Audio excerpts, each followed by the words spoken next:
Boa noite! Boa noite! Tudo bem, Daisy? Tudo bem, Rodrigo. Tudo bem, meus queridos? Eu espero que vocês estejam bem sim, viu? Olha, mais uma semana eu estava com saudade de vocês, com saudade dessa série maravilhosa.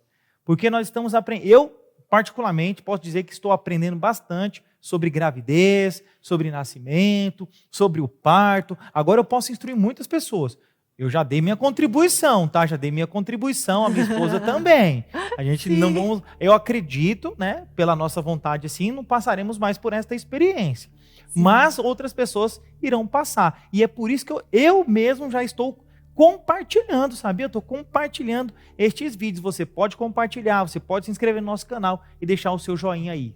Tá bom? Certo. Hoje nós vamos falar sobre um assunto muito importante aqui com a Deise. O assunto que nós vamos falar é sobre a experiência do nascimento positivo.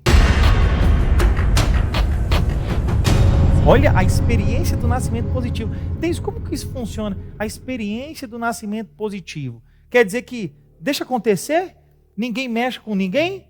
Não. O médico não intervém, o enfermeiro não está nem aí? Como é que é isso aí? Por quê? Não, na verdade, experiência positiva, como que é? Na verdade, quando a gente fala de experiência de nascimento positivo, a gente está falando de uma experiência que você vai passar e depois, quando você se lembrar dela, você não tem nem medos, nem angústias e muito menos você vai dizer, né, como muitas pessoas falam, nunca mais eu quero ter filho, nunca mais quero passar por isso, foi horrível, ai, foi, né, eu achei que eu ia morrer, eu sofri, né?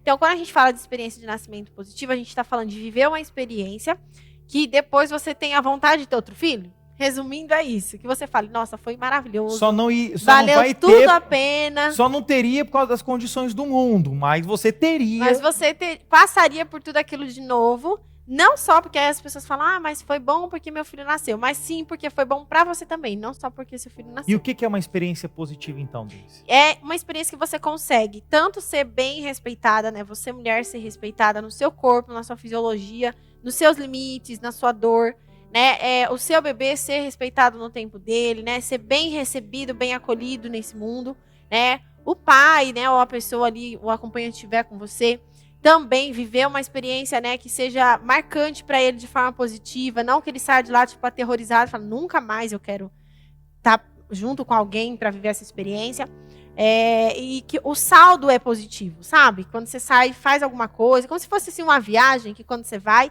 e você consegue aproveitar e vai tudo legal, você volta e fala assim, nossa, foi ótimo. Então, e quando é uma viagem que você vai, sei lá, você é assaltado, quebra o carro, você passa um monte de perrengue, você fala, nunca mais eu vou. Então, para isso acontecer a parte do nascimento, tem algumas coisas que antecedem e nos episódios anteriores, nos 6 episódios que nós já compartilhamos com vocês, exato, tá todas as dicas ali para você chegar nesse momento do nascimento e falar assim, foi fantástico. Foi fantástico. Então, hoje a gente vai trazer mais orientações a respeito disso, né? Como que você vai conquistar essa experiência.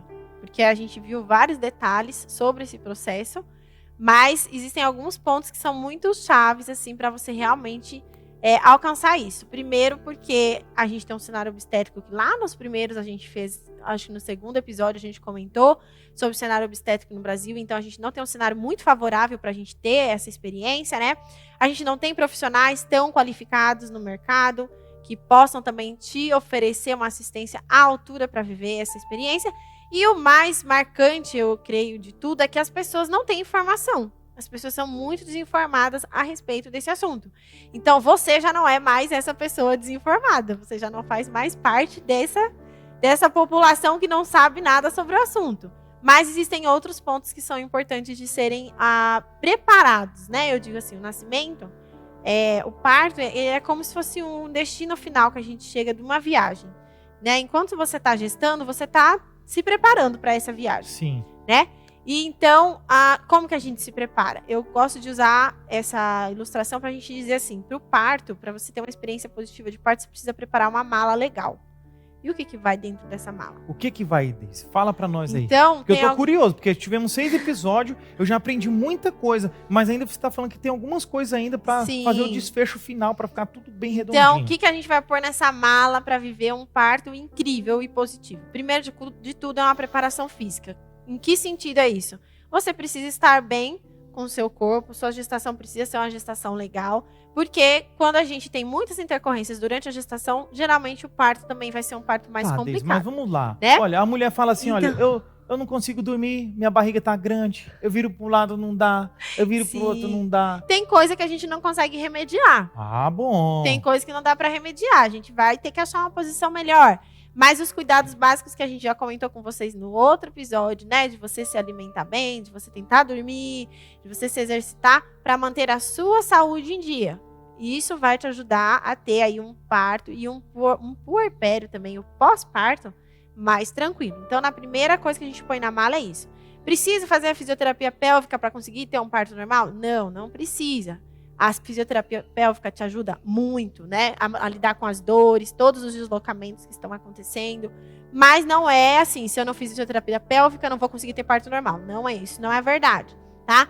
Ah, eu sou uma pessoa sedentária e não fiz nenhum exercício na gestação, não vou conseguir ter um parto normal? Também não é verdade. Mas se você for uma pessoa ativa, obviamente que você tem um condicionamento físico, a sua respiração é melhor, né? Você vai ter menos dores nos seus ligamentos, nas suas juntas, aí nas suas articulações. Então, a nível de cuidado com a sua saúde, tanto física quanto mental, porque a gente sabe que o exercício físico, ele também traz benefícios para a nossa saúde mental, né? Então, é você poder se manter aí, ter uma gestação tranquila, fazer boas escolhas no alimentares, né? Para você ter mesmo a saúde em dia, não desenvolver diabetes, hipertensão e outras intercorrências mais. Essa é a primeira coisa que você precisa pôr na mala desde antes de engravidar, né? Porque a gente fala que precisa, você quer engravidar, quer se planejar, você começa a cuidar antes ainda, né? Fazer suplementação e tudo mais. O segundo objeto que a gente leva nessa mala é uma preparação emocional, tá? As nossas emoções hoje a gente tem estudos bem avançados da neurociência, né? Que trazem pra gente a influência dos nossos pensamentos sobre as nossas ações, sobre o nosso corpo. Então, quando a gente vai para o parto, ver a experiência do parto, e a gente vai com muito medo, com muita ansiedade, com muita insegurança, né? Tudo isso vai influenciar a produção dos hormônios que o parto faz no nosso cérebro. Então, a gente precisa ter produção de melatonina, de ocitocina, de endorfinas. E quando a gente está com muito medo, muito assustado, a gente acaba tendo a produção de outras substâncias, né? Adrenalina, cortisol, que eles derrubam a produção desses hormônios que são do parto. Então, como que a gente faz para potencializar, eu falo, né, o parto, que é manter essa produção desses hormônios que são necessários para viver o parto? A gente treina as nossas emoções, né? A gente precisa aprender a ter um certo controle sobre elas. E para a gente conseguir fazer isso, tem um outro objeto super essencial. E daí você fala do controle das emoções, daquilo que de fato você pode controlar, né? Porque existem fatores externos que estão fora do seu controle. Exatamente. Né? Mas aí, então, o que eu posso controlar? O meu medo eu consigo controlar. Como? Com outro elemento muito básico, que é a informação. Legal. Que é o que a gente tá batendo na tecla. Os episódios anteriores ajudou muito nisso. Então, o medo, ele geralmente vem do desconhecido. Ele vem daquilo que a gente não sabe o que vai acontecer, ou daquilo que a gente acha que é muito perigoso. Quando eu conheço o meu corpo, eu conheço o processo fisiológico, eu tenho informações a respeito do que vai acontecer comigo, do que pode, do que não pode, o meu medo diminui consideravelmente. Então aí eu já vou ter uma maneira de lidar melhor com as minhas emoções. Boa. Né? Então são elementos que eles se combinam, né? Então a preparação física, a preparação emocional, a preparação através de informação, que foi o que eu falei para vocês. Então, hospitais têm protocolos, né? Médicos trabalham dentro de protocolos também. Quais são esses protocolos? Você precisa conhecer. Se você não souber como que funciona o hospital, né? Para onde que vão te levar, o que vão fazer com você, você vai ficar mais assustada, você vai ficar com mais medo, vai ficar mais insegura. Então, é importante conhecer e saber o que pode ser feito ou não com você. Então, também temos protocolos a respeito disso. Outra coisa que a gente precisa, muito importante, um acompanhante, né? Seja o pai do neném ou seja outra pessoa que vai estar com você, um acompanhante que esteja alinhado com você. E aí, no sentido tanto de ele também estar preparado emocionalmente, quanto com informação. Então, porque a hora que a gente está lá com dor, né? A gente está lá sentindo dor, com contração, tudo mais. Aí o médico vem e fala assim, ei, posso fazer, né? Vamos fazer um piquezinho, né? E aí a mulher não tem nem o que responder, não tá no outro planeta. Aí o cara fala assim, ai, tudo bem, pode fazer. Mas a menina não queria, ela sabia que não precisava, né? Mas o acompanhante está no outro mundo. e ele não sabe dos direitos dela, não sabe do que precisa, do que não, ele fala ok. Né? E depois, quem que vai ficar com o piquezinho, quem vai ter que lidar com isso é a mulher. Então, a gente precisa ter um acompanhante que esteja alinhado, que ele saiba. Aí o médico fala, olha, vou fazer um piquezinho. Ele fala, não precisa, a gente não quer, a gente tem um plano de parto, que a gente já colocou que não queremos que isso aconteça. Ela tem que ficar deitada. Não, mas ela gostaria de ficar na outra posição. A gente sabe que a gente pode, que a gente tem esse direito, que é melhor para ela. Né? O acompanhante, eu costumo dizer que o acompanhante ele é um guarda-costa. Né? Ele vai cuidar dessa mãe, vai cuidar desse bebê. Então, precisa mesmo fazer isso com o neném? Né? Aí eu brinco com os meninos assim, na hora que o neném nascer, vocês peguem, segurem e não dão mais pra ninguém. Deise, então deixa eu te falar aqui. Tem médico que não gosta das doulas não, então, viu? Não, tem médico que não gosta. A doula ficar de guarda-costa... Olha, a gente fica, mas assim, a gente não pode interferir na conduta médica, né? E aí é muito interessante porque se você puder levar na sua mala também uma doula, vai te ajudar muito, né? A gente acaba fazendo manejo de alívio de dor, a gente dá o suporte emocional, né? Tanto para parturiente ali, quanto para o acompanhante, que tem hora que o acompanhante fica balançado, porque ele está envolvido. Então, a gente presta esse suporte emocional, mas na hora que as coisas estão acontecendo, a única pessoa que pode falar, não, a gente aceita isso, a gente não aceita isso, é o acompanhante. A doula não pode fazer isso. E aí, por isso que é super importante, e nos meus atendimentos, por exemplo, eu sempre falo para as meninas, eu gostaria muito que o seu marido, o seu acompanhante, né, a pessoa que for estar com você, ele participe. Eu quero que ele esteja aqui, presente com a gente. Por quê? Porque aí ele chega lá na hora, às vezes ele fica meio balançado e fala, olha, lembra que a gente conversou, né, tal coisa assim, ó. Verdade, tal. Aí ele fala. Né? Ele fala, ele que coloca a vontade, que fala, não, isso sim. Né? Então, é muito importante, é um trabalho em equipe que a gente faz para poder manter essa mulher aí o mais bem acolhida possível. Né? E aí, encontrar uma boa assistência, obviamente. Então, é importante a gente pesquisar os médicos, os hospitais. Tem lei que garante que você visite o hospital antes de você ter que ir para aquele hospital. Então, você, às vezes, o hospital fala, não pode visitar, não sei o que, não pode, por quê? Você precisa saber qual é a lei, o que ela te garante, para você falar, não, eu tenho direito a visitar o hospital, eu quero conhecer, claro. Né? O próprio acompanhante tem hospital, às vezes, que barra o acompanhante, né? E também é uma lei federal, que garante que você tenha esse acompanhante, e não só na hora que o bebê vai nascer, que tem hospital que fala, na hora que for nascer a gente chama. Não, você tem direito ao acompanhante desde a hora que você der a entrada na internação. Né? Então, assim, não vou subir enquanto meu acompanhante não for comigo. Mas ele vai ficar mexendo na papelada e tal, não sei o quê. Eu sempre oriento assim, falar, então eu vou ficar sentada aqui do lado esperando, eu não vou subir. Porque às vezes você sobe, né? Você vai lá pra dentro e aí eles ficam encebando e segura o acompanhante, segura, o acompanhante aparece na hora que o neném vai nascer. Né? E é antiético, né? E é crime, porque existe uma lei que garante que ele esteja com você desde o momento que você entrar. Mas tem gente que não sabe. Então, acaba se calando. E fica por isso mesmo. Fica por isso mesmo. Então, essas coisas são importantes, né? E estudar. Gente, o estudo ele é necessário para tudo. Né? Para tudo na vida que você quer fazer com excelência, você precisa se informar. Sim. E estudar. E o nascimento de um bebê é um momento tão único. Você pode ficar grávida de 20 filhos. Você nunca vai ter o mesmo bebê de novo. Né? Aquele bebê vem sempre uma coisa nova.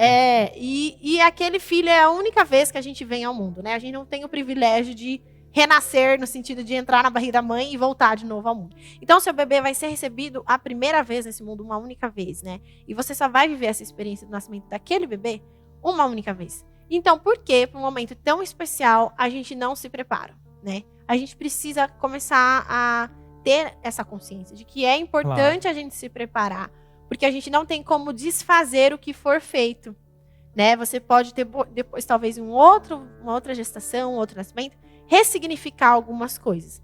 Mas você nunca vai apagar uma marca de uma episiotomia, de uma cesariana desnecessária, você não vai apagar um machucado que o teu filho tiver por causa de um bisturi que foi colocado no lugar errado, né? Um osso que for quebrado, enfim, uma palavra que alguém disser para você, uma frase que o médico falar para você no momento, né, uma posição que te forçarem a ficar, são coisas que a gente pensa que não fazem muito, tipo, ok, mas a gente nunca mais esquece.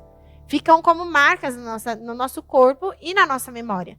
Então, por que não se preparar para que a gente possa deixar só marcas, né, tanto físicas quanto emocionais, que a gente tenha prazer em lembrar. Saudáveis, né? Que a gente tenha alegria em lembrar e falar, Isso é nossa, possível, foi né? tão gostoso. É possível. Ou seja, a gravidez é um muito dom de possível. Deus, é um presente de Deus. O nascimento também é um milagre de Deus. Exato. E realmente eu vivenciei isso, né? A gente pode ter essa experiência. Exatamente. Então você sai de lá assim, com aquela sensação de que você vivenciou um milagre e que foi a experiência mais incrível da sua vida, que você viveria aquilo quantas vezes mais fosse necessário. É possível a gente viver isso, mas a gente precisa trabalhar por isso. É uma conquista, né? Eu falo, um parto, um nascimento positivo, um nascimento feliz, ele é conquistado. E não sem muito esforço, né? Mas como tudo na vida, que é bom, a gente precisa se esforçar. Então, o nosso objetivo, né, com relação a essa série, a gente trazer essas informações para você, é te ajudar a você se preparar para viver esse momento. É trazer para você informações que vão embasar essas suas escolhas, que vão te levar até esse lugar que é essa experiência de nascimento positivo e feliz. Que coisa legal. De forma terrível e espantosa, eu fui formado. Um milagre de Deus mesmo. Exatamente. O nascimento, e você pode vivenciar isso. E com isso a gente fecha então essa mala de coisinhas. Exatamente. Fechamos a malinha de coisas necessárias que você precisa ter, que antecede ao nascimento aí do seu bebê. Estamos encerrando a nossa programação de hoje. Estamos chegando ao final. Que pena, mas não encerramos essa série. Na semana que vem, vamos dar falar continuidade. pós-nascimento, né? Agora nasceu. E agora? Nasceu tudo bem, tudo muito feliz, tudo muito certinho. E agora? O que vai acontecer no pós-nascimento? Que tipo de alimento você, mamãe, deve comer para produzir um leitinho, para ter nutrientes nesse leitinho, para alimentar o seu filho? Até quanto tempo a amamentação? Como que fica o seu relacionamento sexual com seu esposo, né? Exatamente. Seu esposo contigo. Todas estas coisas nós vamos falar no próximo episódio. Então, se você gostou da nossa programação de hoje, deixe seu joinha, se inscreva no nosso canal, compartilhe aí os nossos vídeos, tá bom? Aí. Excelente noite para todos vocês. E até semana que vem. Até semana que vem. Fiquem Tchau, com tchau. Deus. Tchau.